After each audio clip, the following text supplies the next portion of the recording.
So this is really important if you have a Solana program deployed or are currently developing a Solana program that you want to deploy. Hello and welcome to another Solana tutorial. Today we're going to talk about SIMD219 and what that means for your programs. Because your program might break if you do not change stuff. And what you need to change, we will have a look at today. So, let's get started. Background to all of this. I didn't go to Breakpoint last year, but I did watch a lot of the talks, and I especially like the ones from ANSA, specifically the one from Alexander Meisner, because he's talking about SIMD219, which is coming in 3.1, and that introduces harder restrictions on programs, so your program might stop working. They do that such that they can raise limits and lower costs, but it comes at a disadvantage that we need to do stuff. This is a list of programs that currently might fail some instructions when those changes go live.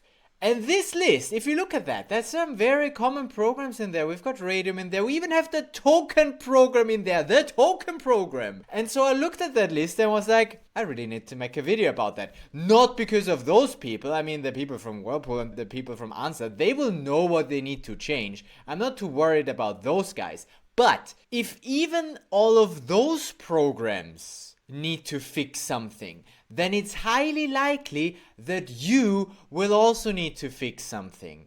It's highly likely that your program might also fail some instructions once those changes go live. So I'm not too worried about those. I'm worried about the little guy like you and me who, might not pay attention to this, and then suddenly the programs don't work anymore and you're like, what the hell? It used to always work. Well, yeah, Solana keeps changing, so we kind of change with it. Welcome to the life of a dev. Never ends. The life or the work? No, the work, whatever. I wish life would never end. Anyway, that's a different story. I can really recommend that you watch those talks. It's so interesting.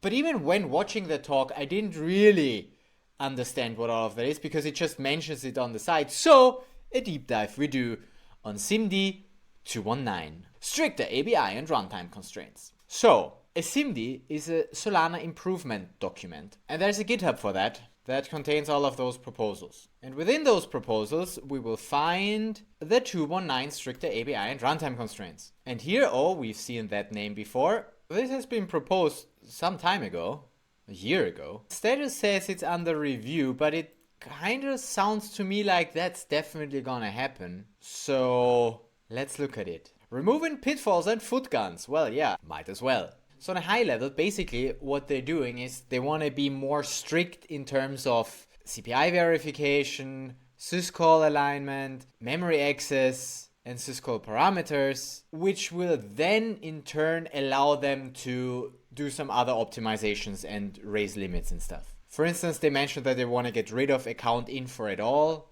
that you don't need to pass it for CPIs anymore. Which is not part of this SIMD, but that will come later once this is live. And yeah, here they talk about how handling the virtual memory is inefficient, because first you copy from the program runtime to the virtual machine, then when you do a CPI you copy from virtual machine to program runtime, and then when you return you copy again. So this can be made more efficient by using the same memory areas and not having to copy, but that needs to have the security guarantee that you're not accessing that memory. So by restricting the allowed behavior of steps, we enable validator to map account payload data directly, avoiding copies and compares. And because copying and comparing takes effort and therefore time. And if you want the validator to run more efficiently, you don't want to do that. Memory regions, I think we did discuss this before a bit. So you have read-only data, then you have the stack from 0x2 to 0x3. 0x3 to 0x4 is the heap. And then comes the stuff that we need for our instruction, which first is the instruction metadata, then the account metadata, then the account payload address space, and then the instruction payload and program key. This should sound familiar if you've been watching my videos, because we did analyze this, and in the Pinocchio challenge that I gave you, we worked exactly with those things. So basically, in your program, if you have a program, those three things, the instruction data, the program ID, and the accounts, come from this. And it's first the accounts and the account payloads And in my understanding, it's per account. So per account, we have account metadata and account payload, next account metadata, account payload, and so on. And then at the end, the instruction payload, so the instruction data and the program key. And that is from the entry point. The entry point already deserializes that for us, and then we just get them deserialized here. So the payload address space of an account is serialized in the input region from 0x4, which covers the payload. And we could look at those raw pointers and stuff. Maybe I'll do that. I'll keep it in mind. And then each account currently has the 10 kilobyte resize padding. They also want to get rid of that and be able to resize the account arbitrarily. So it just defines the payload is the account stuff in that region without the account metadata. So you shouldn't be able to write to account metadata, which in our Pinocchio challenge we did. So now for the actual change that they proposed, the design, there's the syscall parameters and the VM memory access. So for syscalls or syscall parameters, the following pointers must be on the stack or heap, meaning the virtual address is inside that area. Otherwise, invalid pointer must be thrown. The destination address, the pointer in the array of account info, the account info data field, and the account info Lampert's field. The following pointers must point to what was originally serialized in the input regions by the program runtime, otherwise invalid pointer must be thrown. So the account key, the owner, the Lampert's, and the data pointer. So we must not move this anymore or copy it somewhere else and then use that. It must be the originally serialized input. Okay, so my question is, can we test that?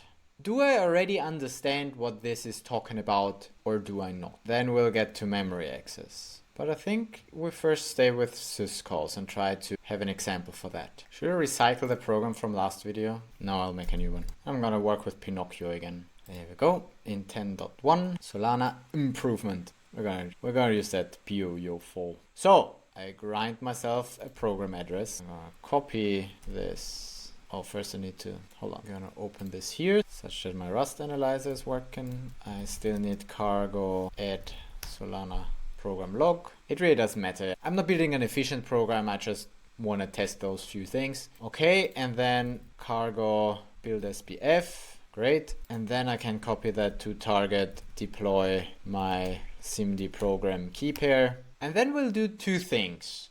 One, we'll deploy it to our local host where we're gonna run the Solana test validator in version 3.1.5 with all features enabled. So that means if I say Solana feature status, I said feature, but I wrote features. Then somewhere in there I should find SIMD 2.1.9 here, the stricter API and runtime constraints. That's the feature. And that is active in my local development versus on DevNet, it is inactive. So what we're gonna do is compare local with DevNet. So let's call this one with SIMD 2.1.9 and call program without SIMD 2.1.9. The without will be on DevNet and the with will be on local. Okay, and I don't know what we need to call our program with, so we'll just call the program. Okay, good. So what shall the program do?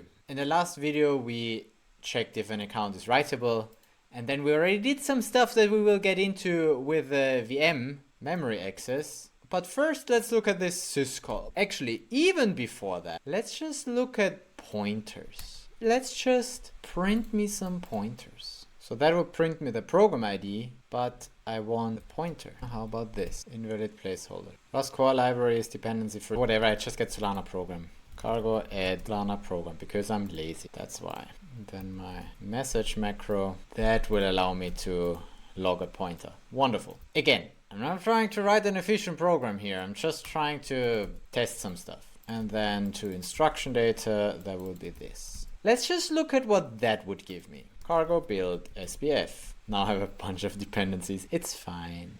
Cool. And then Solana program deploy, target deploy. Oops, this one. There we go. That's for local. Now if I call program, then there we go. Wonderful. Look at that. It's not quite what I expected, but also it's looking good because we see the memory area is at 0x2, which means that's on the stack. The pointers we are referencing here, those two, this and this, they live on the stack. That's great. So that means that is already copied somewhere, the pointers, I guess. Let's add an account and say from an account, get me the data pointer. Returns the memory address of the account data. So that gets me the raw pointer. That's great. Deploy this and call, that didn't work. Oh, because I didn't build it. Sorry. Classic. Cargo, build SBF, and then deploy, and then call. There we go. That's better. We panic. That's more what I expect. Because we don't have an account 0, I will need to provide one. Like so. Here, have an account with the following address. I don't know, just take the program address again. This time just as read-only. That should be fine. Save that, call again. There we go, that's better. But also that just lives somewhere else. Am I doing that wrong? Should I not use the pointer here?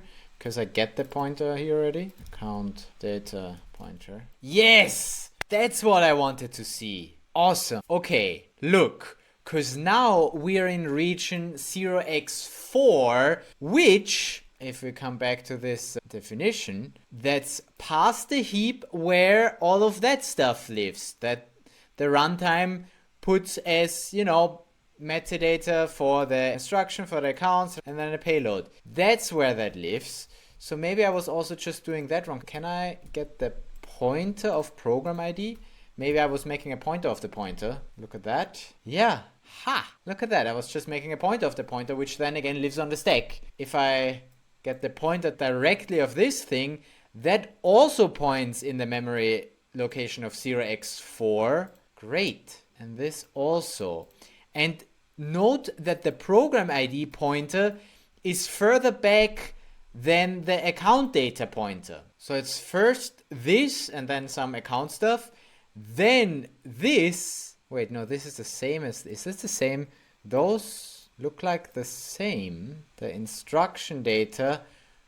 Oh, that, yeah, wait, but that makes sense. Because the length of the instruction data is 0. Maybe that's why there's the 0. That's what that prints here. But yeah, the instruction data pointer also points there, just that the length is 0. Because I didn't provide instruction data. If I provide instruction data, look at that. Let's say I'll provide you 16 bytes of instruction data. All zeros, it doesn't matter what it is. And then I call it again. There we go. The metadata is now 16. And now, there we go. From the 9, we go to the A. Because 16 hex. It's 1 plus 1 here. So now the program ID pointer points there.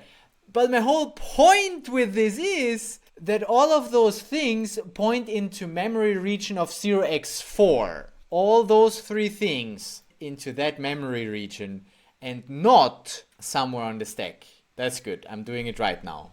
Perfect. And now coming back to the actual change for the syscalls, they must point to stack or heap. If it's higher than the 0x4, 0000, then it will be an invalid pointer. So, can we do a syscall where we provide one of those pointers? Okay, you know what? I'm gonna cut this short because after over 2 hours of playing around with this, I still did not manage to get an invalid pointer. So my conclusion is that it's unlikely that you're getting this one wrong. And we're gonna move on to the ones that you might be getting wrong, which is the memory access. Because that's also what Alexander is talking about here.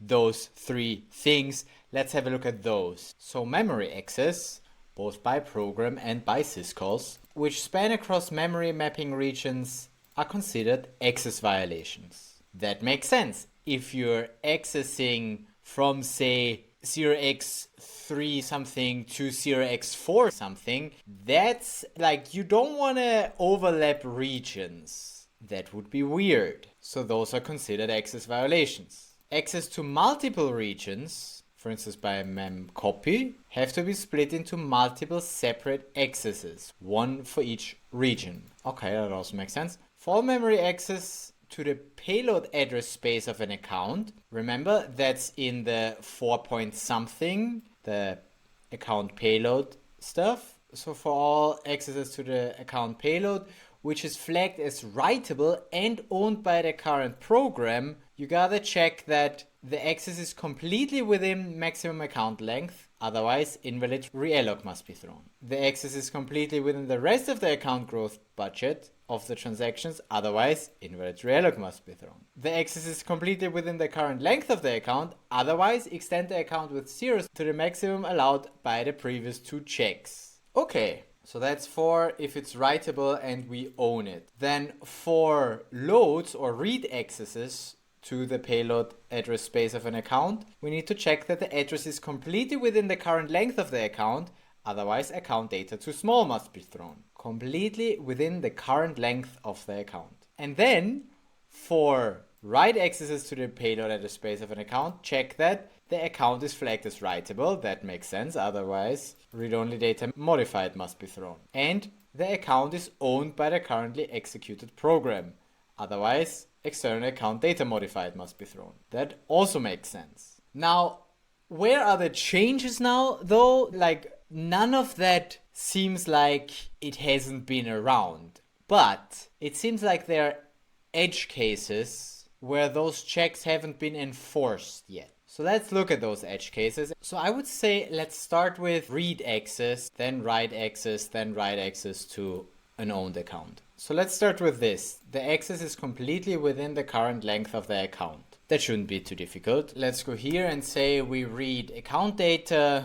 Note we're now using Solana program and not Pinocchio anymore. So let's say we have an account, get the first next account info, and then my account to read. I try borrow data, expect to unwrap this, call it data, and then data.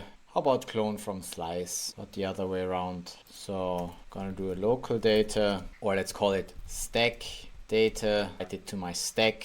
I need to know the length. I'm just gonna hard code it. 16, just gonna read 16 bytes. So first I initialize it with zeros, and then I will do stack data clone from slice from my data. I'm gonna call this account data, and here I read 0 to 16. How about this? Yeah, and then I'm gonna print pointer to stack data. That should live somewhere in the 0x2, I think. I also need to say s pointer, and then say data we read and print this stack data just to see that we actually read something here. Let's see what happens if I build, deploy, and run this. There we go. Not so bad. So the stack data, indeed, that array lives somewhere at the 0x2 region as expected, whereas the account data points to the 0x4.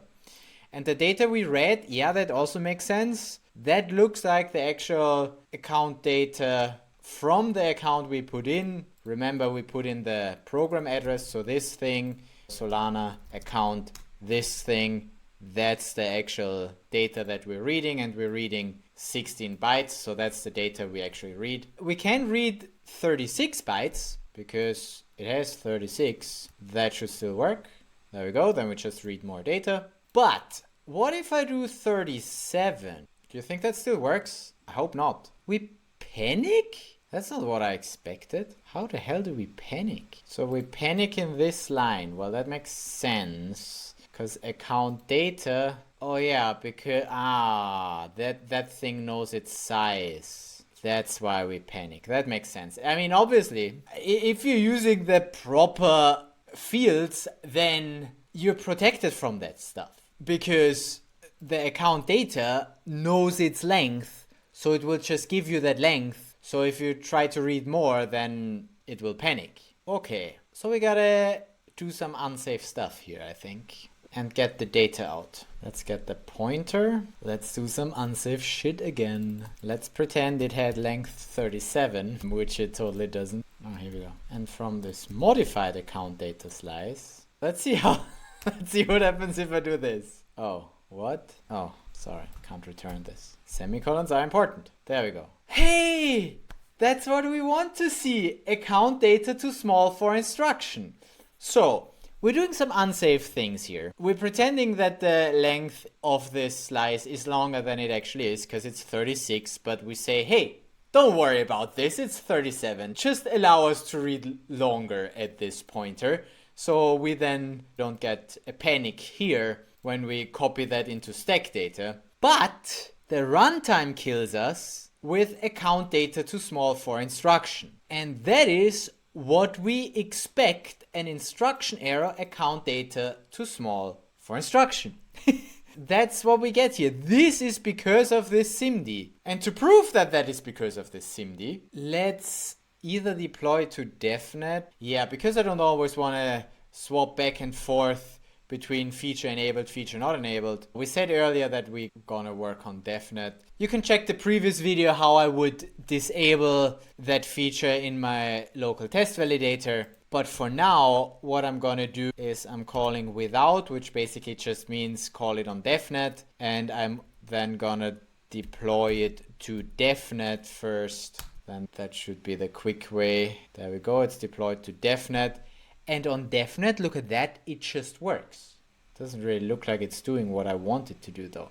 Wait, because in my DevNet script, hold on, I'm not doing the same thing in my DevNet script. I don't have this account. I need to provide this account that it does the same. Now, look at that. Here, stack data is here, the account data is here, and the data we read is indeed the 36 bytes and then the next 0. It just allows me to do that. Because for now, without that feature being active yet, the feature from the SIMD 219, without that feature, without those restrictions, I can still read here. Let's see how far we can read. Well, actually, what are we reading here? Account data. We would actually need to read quite a long time until we get to something interesting, because there is 10 kilobytes of padding.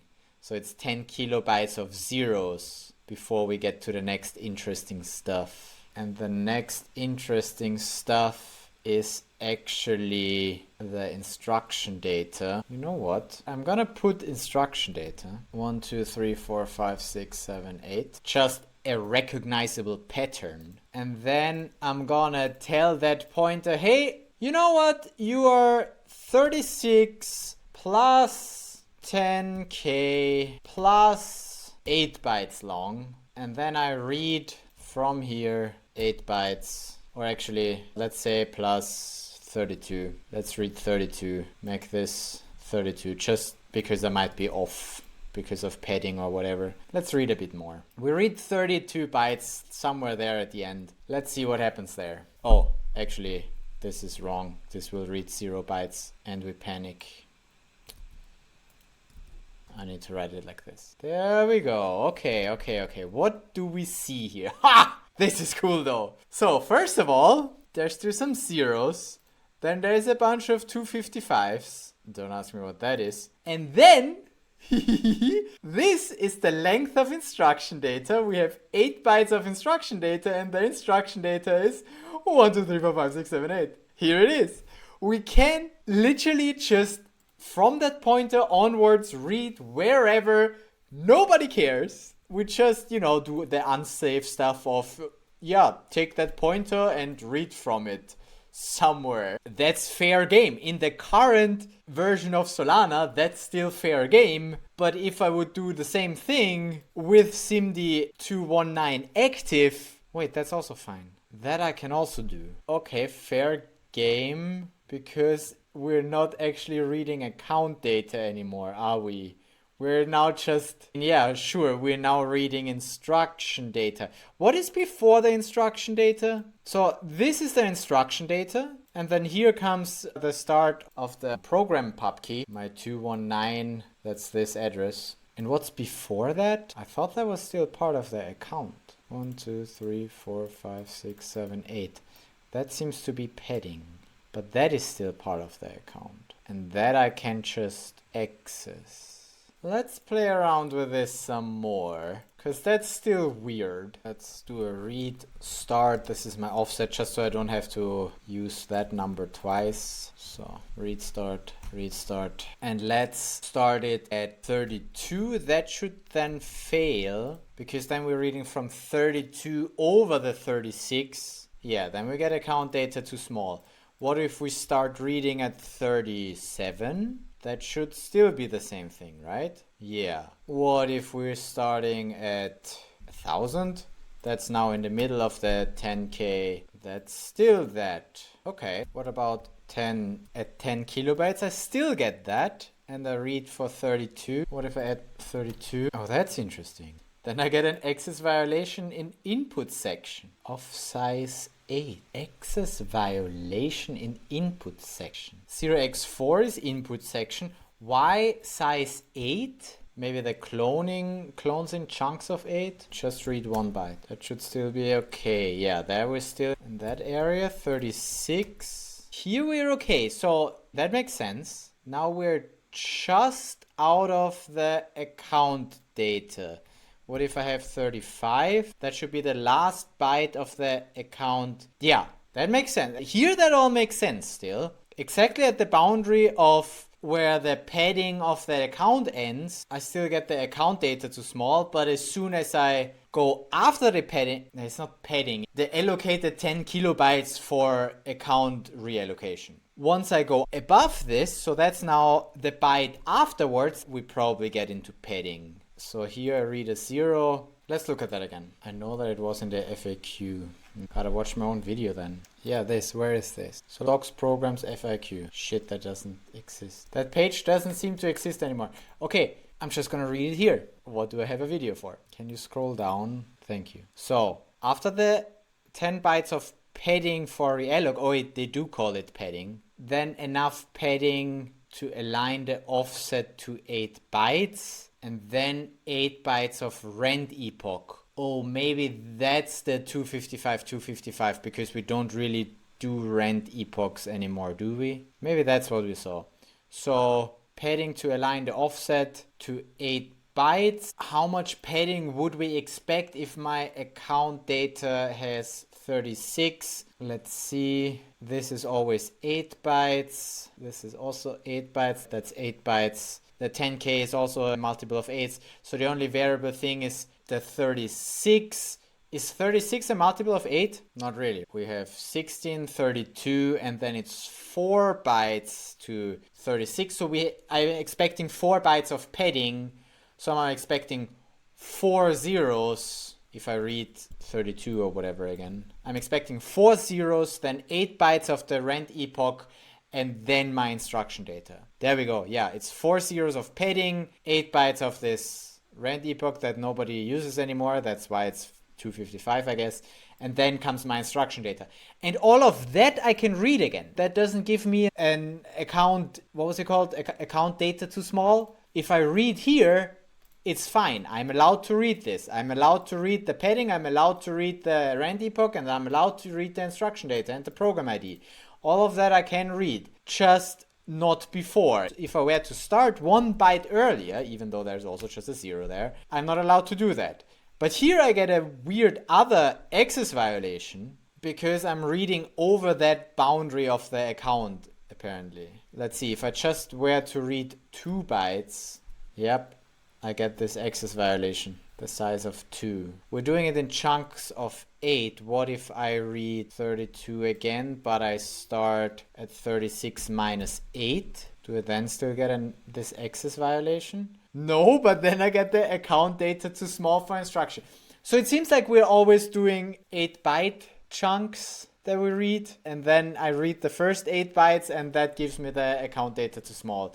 If I have minus 7, I probably get that weird access violation again. Yeah, because I can't go over that boundary, and that boundary sits exactly at that number. Okay, cool, learn something. So if you ever get that error, then you also know what you're doing. You're going over the length of the account. Or, if you were to start reading at 0, but read the entire account. So if you were to read that much, can't make a variable for that because I need to know this at compile time. I could define it somewhere, but whatever. Let's see, that should still work because that just reads the entire account. Oh, no, of course it should not work. It gives me the account data too small for instruction. But if I go over that, if I were to read even 8 bytes more, then I would expect this access violation again. Yeah, there we go, access violation at size this. Oh, the size is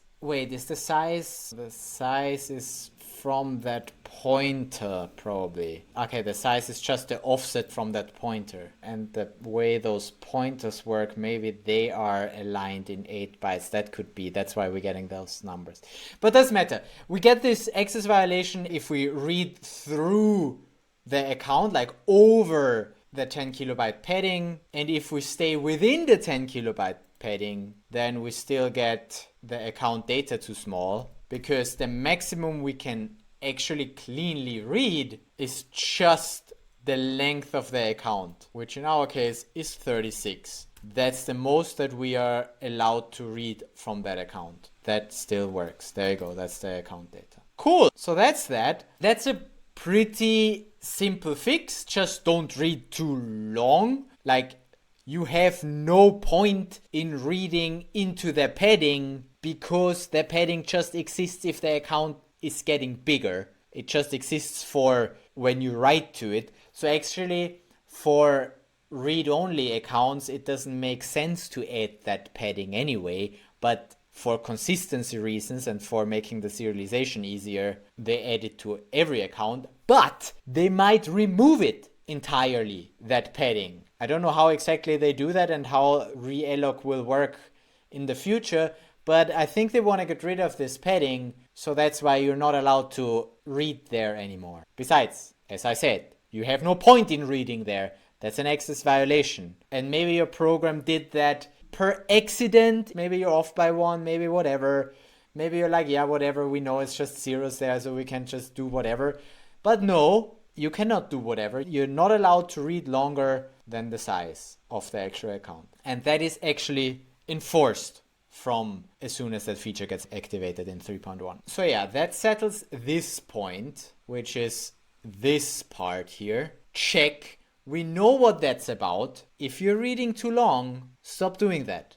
Otherwise you get the instruction error account data too small. And your instruction will fail. And you don't want that. Therefore, fix your program if you have that. Cool, check. Moving on to the next thing. Let's do write access. The account is flagged as writable. Otherwise, read data modified must be thrown. This thing we already had a little spoiler in the previous video, because if we have an account that is read-only, we shouldn't be able to write to it. However, let's check what happens if I still write to it. All I gotta do is make this a mutable pointer. Try borrowing data mutably. I mean, we'll use that later, but actually it would be enough if I just do try borrowing mutable data and then I write there. Oh, because that's not mutable, that's why. There we go. So if I just write 0 to the first byte, obviously the runtime will kill me because that's not a writable account. I put it in as read-only. So what's gonna happen is instruction modified data of a read-only account, as you would expect. But check this out. This check only happens when the data is written back after the instruction, right? So after the instruction, the account data is checked. So if in the same instruction, we make sure that we write the same thing in there that was there before, which in our case was a 2, that's what we read here. I could also read that from the stack data 0 because we have stored that in there as well. What happens then? And I'm gonna do that without SIMD 219 now. Now look at that, I get success. As long as I write it back, I'm fine. If I write the wrong thing back, if I write 3 or 33, whatever, I will of course also get this instruction modified data of a read-only account on DevNet, so without that SIMD. So going back here again, we write the same thing back that we have read. So it just temporarily mess with the account. That was possible until now. That works. But if we have the feature of SIMD 219 active, then we get instruction modified data of a read-only account. So we will fail already here. We're not allowed to do that. Even within our program, we are not allowed to write here anymore. And as far as I understand, this is important such that they can keep that memory space and use the same one for doing the CPIs. So that needs to guarantee that the data actually stays the same and I don't temporarily mess with it. And also here, I have no reason to mess with this.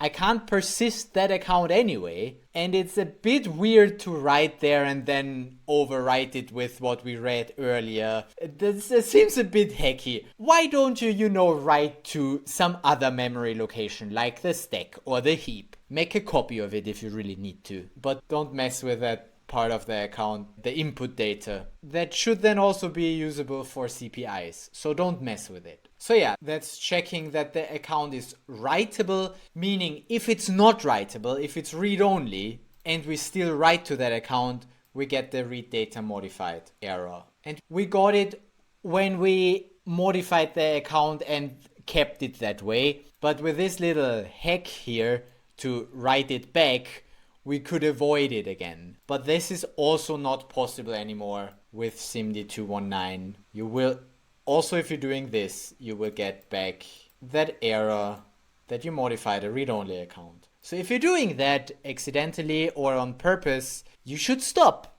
because otherwise your instruction just gonna fail. So yeah, we can tick off this thing. We checked that out. Great. Next up, if we write, then we need to check that the account is owned by the currently executed program. Otherwise, external account data modified must be thrown. So even if I put that account as writable, because that was the problem so far, it wasn't defined as writable. If I define it as writable and I run it again, oh, I can't have it writable. I need a different account now. So can I have the system program, please? And get create account instruction, generate a key pair signer. We create this new account. Let's do also 36, just so we have the same. And then await an RPC get minimum balance for rent exception for 36. And program address, well, I'll assign it to the system program for now, because the whole point of this was that it's not my program, the owner. So let's check that. Okay, both my scripts are updated to create me that account. Oh, and so now I just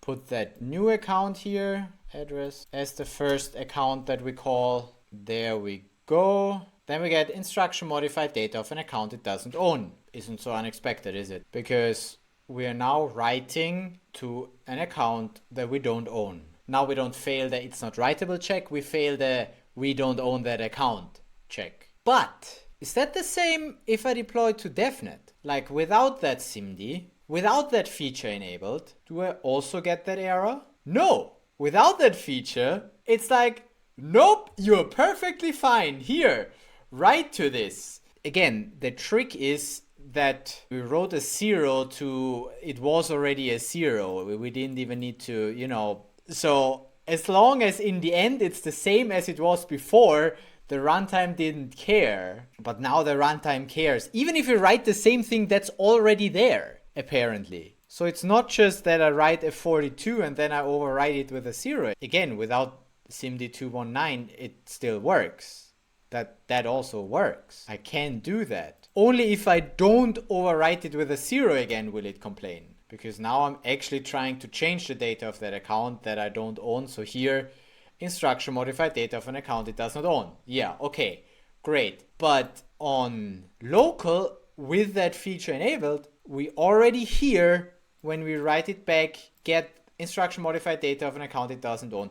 And even if I just do this, even if I just write what's already standing here, even if I just do this, it will also complain that we're modifying data of an account that we do not own.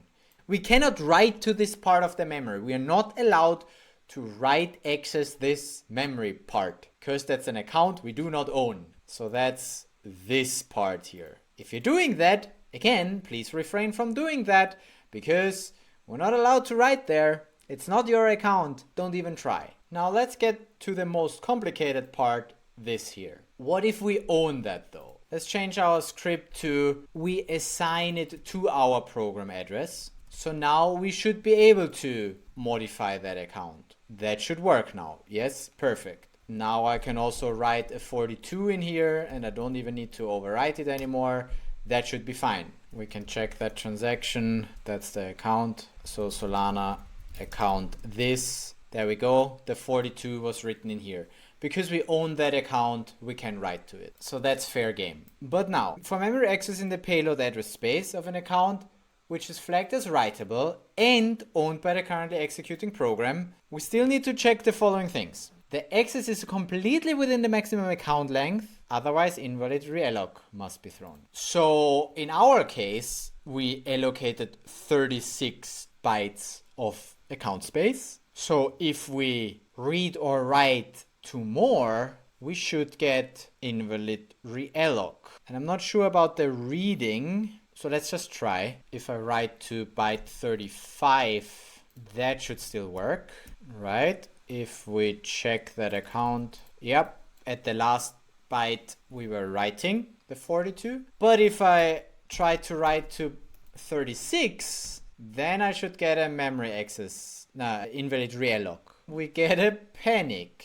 Oh, yes. Guess why? Because here again, the account data knows its length. So I'm accessing area outside of the length. So what I'm gonna do is having to use that modified pointer from raw parts mutably this time. And then I can access 36 and write the 42 there.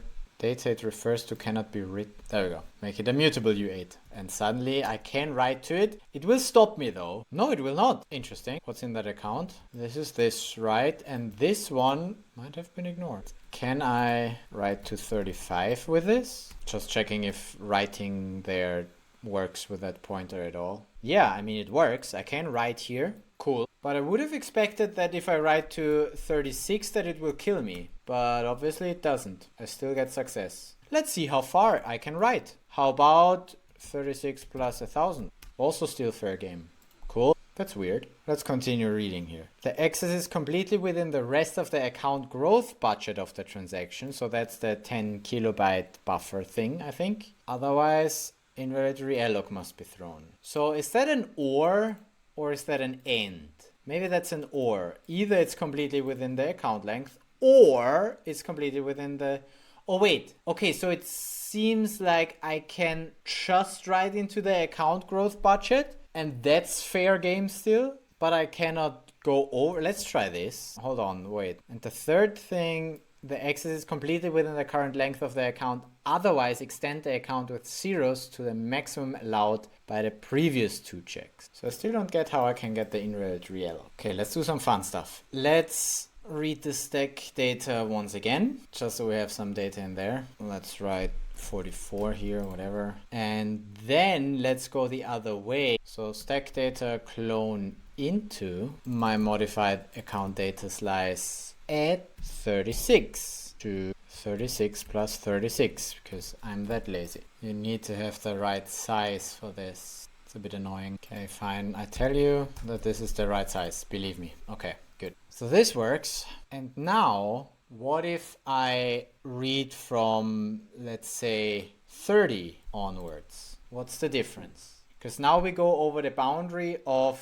Nope, that still works. If I write 35 here, and it reads that. And then we clone into, and then I read one more time just to check that what we wrote actually is there. No, that doesn't really work. The clone into doesn't work as I expect it to, because I would expect it to write a 42 somewhere. Okay, maybe that clone into doesn't do what I want. So let's do clone from slice and switch it around. So let's do modified account data slice, clone from slice, stack instead of this. Let's see if that works. Yeah, that works better, because here we have the 42 here at byte 30. We actually wrote what we read from here, so that's here then, perfect, so that works. And that seems to work just fine, so we can write over that area into that buffer. No one's stopping me. I'm still not getting the invalid realloc, so the only thing I can see where it can go wrong, if we read over or write over the padding, like outside of the 10k. Let's say we start writing at 10k.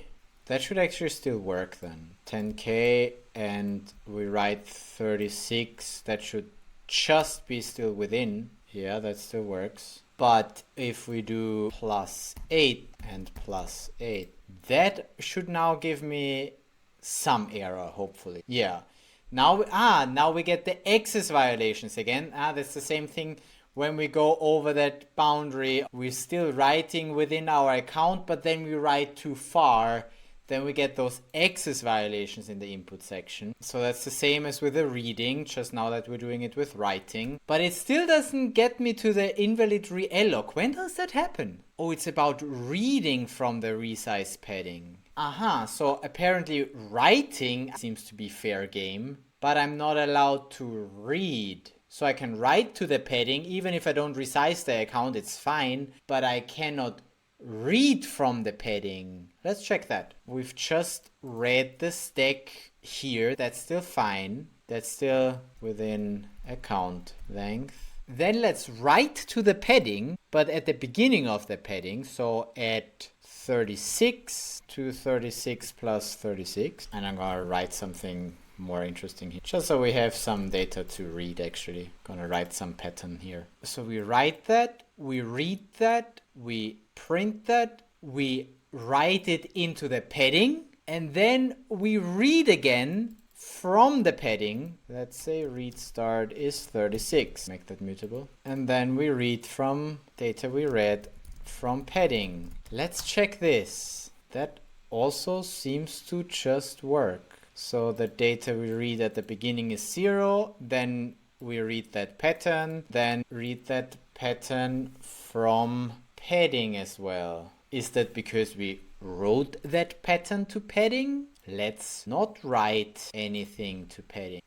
That's so interesting. If we never wrote that, then we get failed to reallocate account data. Funny. We never wrote there. So now we can't read from that part of the padding. If we wrote that part of the padding, then it's also fair game to read it. But we need to write it first. If we go over the part where we were writing to, then we should get invalid realloc.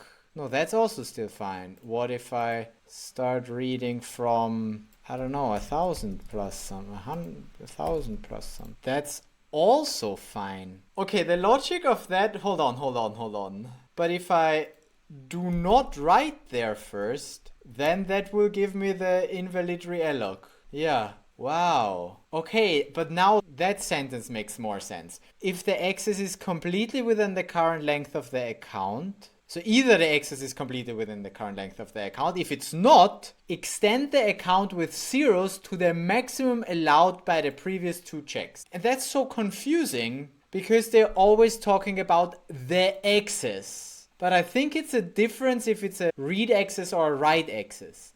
If it's a write access, then extend the account with zeros to the maximum allowed by the previous 2 checks. So completely within the rest of the account growth budget. And that seems to be for read accesses only. I don't seem to get the invalid realloc with writing. Because if the write access is outside of maximum account length and still within the growth budget, then it's fine. Only if it's a read access, then this is thrown. Maybe the account growth budget is something I don't understand yet. But anyway, it's weird. But what I can tell from testing so far is if we didn't write to the padding, then reading from the padding will give me the failed to reallocate account data. However, if we did write to the padding, let's see, even if that's just 1 byte, even if we just write 1 byte to the padding. Yeah, even if we just write 1 byte to the padding, it's fair game to read from the padding anywhere. We can also start reading at the top of the padding, then we should read the 44. Yep, that's so weird. So yeah, from just reading this, it's not at all clear to me what that actually means. And also from the slide notes here, reading from the resize padding at an account's end before initializing it.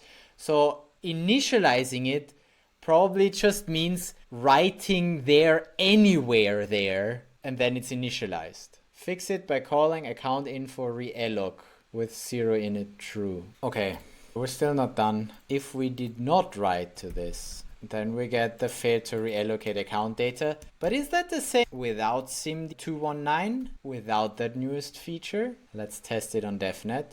And when you test on DevNet, that feature might already be active. So who knows? Yeah, look, here it doesn't matter.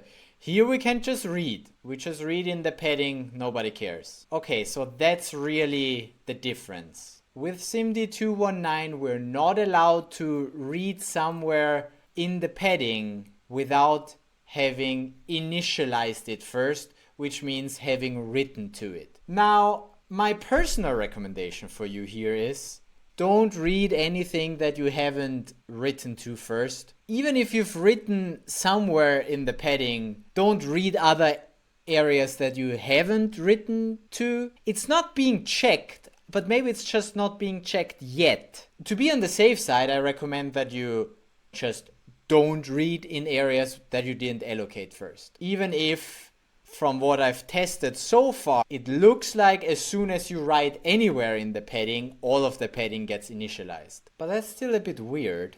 But it's not being persisted because we don't change the length. We didn't actually re-alloc, we just wrote there with unsafe pointers that you also shouldn't do. Don't do that. But just for my own testing, let's say we allocate 36 but have enough rent for 100, and then we also manually override the length, so the account to read, which is now an account to write. Okay, I'm gonna rewrite it, account to write. There is a resize. What if I say 40 here? So I write the 44 and then I resize the account. So that's 8, 16, 32, 34, I count 40 bytes.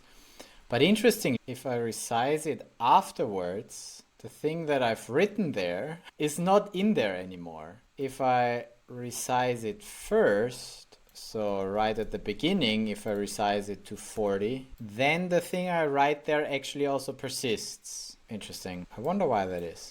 Maybe it's because the resize automatically zero inits it, either truncating or zero extending. There you go. So if I don't want to zero extend it, then instead of that, I will manually force the data length onto the account. Where would I find that? Data length pointer is my account data point minus, I think, 8 bytes. Make that unsafe. YOLO. I just need to write 1 byte here anyway. I don't need to cast it to a U64. I'm just gonna write here that you have 40 bytes now. How would I do that? Like this?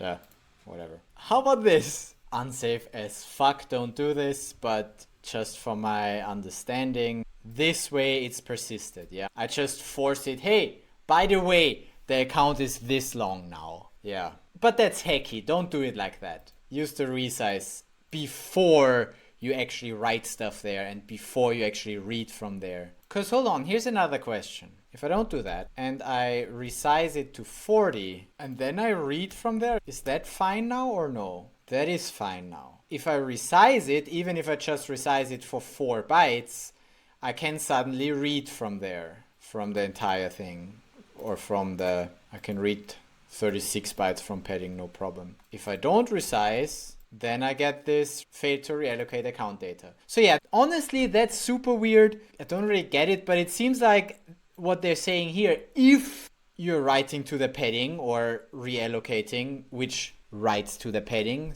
writes zeros to the padding, then you're basically getting the maximum to read from. I think the reason why this is a bit weird now is because we have that padding. Probably in the future we don't even have that padding. So you need to first call the resize that you can even read something there or whatever. I don't know how they will do it, but I think that's why currently it's a bit weird.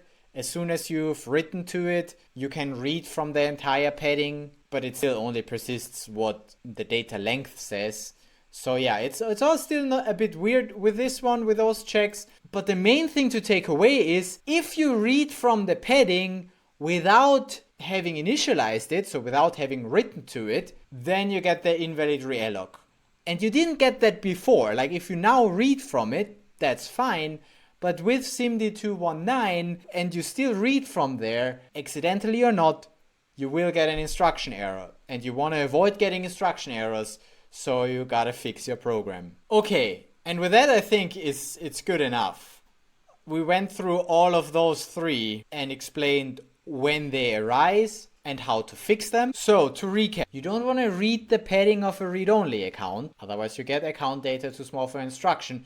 You also don't want to read the padding of a writable account unless you first initialized it, otherwise you get the failed to reallocate account data. And you don't want to write to read-only accounts even if you then write the original content back, because that will still result in an instruction modified read-only account. And also, you don't want to write to an account that your program doesn't own, even if you write back the same data again, because there you get instruction modified data account it does not own. And those are the 4 memory access violations that your program might do accidentally or not. So check for those. How do you check for those? Well, simple. Just spin up a Solana test validator in the newest version. Make sure it's 3.1. And if you're unsure, Solana feature status, do double check that SIMD129, this feature is active. Then deploy your program to your local test validator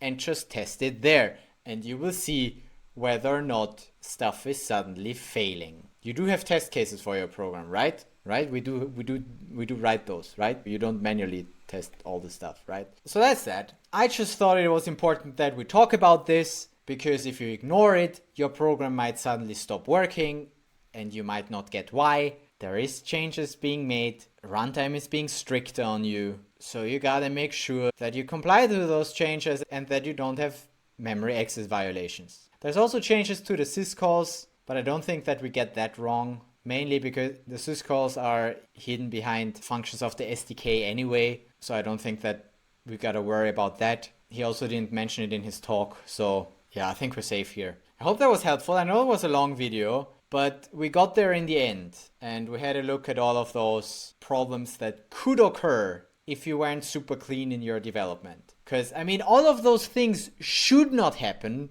but can happen, right? Like we saw how many programs were on that naughty list of Alexander. So yeah, make sure that your program stays functional by testing it with that feature. And then I will see you in the next video. This hopefully gonna be a bit more fun again. So yeah, make sure you subscribe, like this video if it was helpful, watch those other ones, and stick around if you enjoy learning about Solana development. I'll be here.